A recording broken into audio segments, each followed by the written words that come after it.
Now then, just 2 years ago, there was a new political force. It emerged in Italy. The anti-establishment five-star movement, headed by Beppe Grillo, was riding high, producing 163 MPs in February 2013's elections. Now, though, well, it's facing internal collapse. Many are being tempted by moves to court them by the young Italian Prime Minister Matteo Renzi, and Grillo himself has announced he is to leave his role as head of the organisation.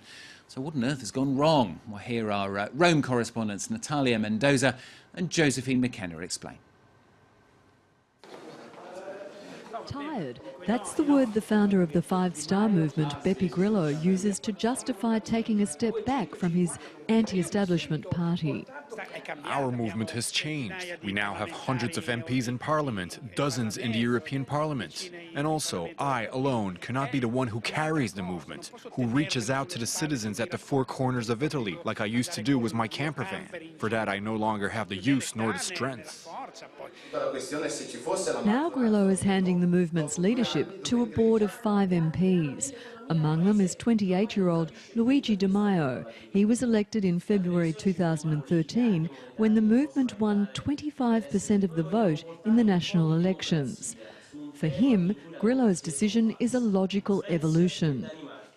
This is a time of renewal. There are heaps of things to do. Perhaps until now we had too few people to take care of all this, but now we can build a movement that's more connected with citizens.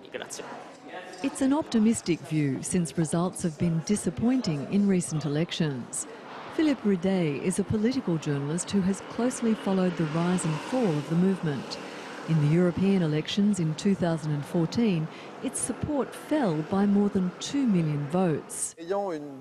Because this movement aggregates so many ideological backgrounds, each and every one could recognise bits and pieces of their own political ideas inside the party, whether people on the left or those on the right. So once Grillo, the leader, disappears or becomes less visible, there's a natural tendency for members to return to their original political family. Fabrizio Bocchino has been involved in the five-star movement since it began. The Sicilian astronomer never imagined becoming a senator one day. I joined the five-star movement because, like so many others, I felt the need to do something. And that's not only because my work in the field of research had been neglected in a serious way in recent years, but also as a citizen. I could feel that widening gap between citizens and politics. Today, he's one of dozens of MPs who've been forced to leave the movement after criticising its authoritarian approach. The five-star movement totally lacks respect for the minority, those who voice their criticism. This makes it even worse than those other parties it was meant to fight. That's the paradox. The five-star movement was meant to be anti-elite, anti-politics, but it became worse than the elites and the politics. Monica Casaletto has also left the movement. For her, it represented a political utopia which could not deal with the reality of politics. It was a tremendous disappointment. A dream that just vanished.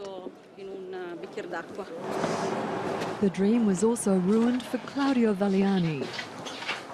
This antique dealer has created an Occupy five-star opposition group for disillusioned members inside the movement. He claims the organisation is close to collapse. If it was a mass movement that had the numbers to do something, I would follow it for sure. As long as it's based on a democratic and participative model, because that was the original idea of the movement. On the streets of Rome, the movement's leaders are presenting a proposal for a referendum to leave the euro. But they have to answer to the voters about their refusal to negotiate with other parties, especially the Democratic Party currently in power. The Democratic Party is being eaten up by corruption and by the mafia. I'm an honest 34 years old who's just been elected as an MP. Do you think I'm going to compromise myself by dealing with such people? Despite all that, supporters want to believe the movement will come back. The movement is alive and it's going forward.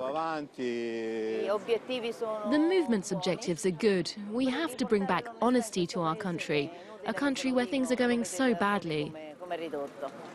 Sooner or later, we will win. Honestly, we'll win. But nothing is guaranteed. At the next elections, the movement will no longer have the media pull of Beppe Grillo. When Italy's in the middle of its next campaign, the comedian will be on tour in Germany and the US. Noi basta, lead basta.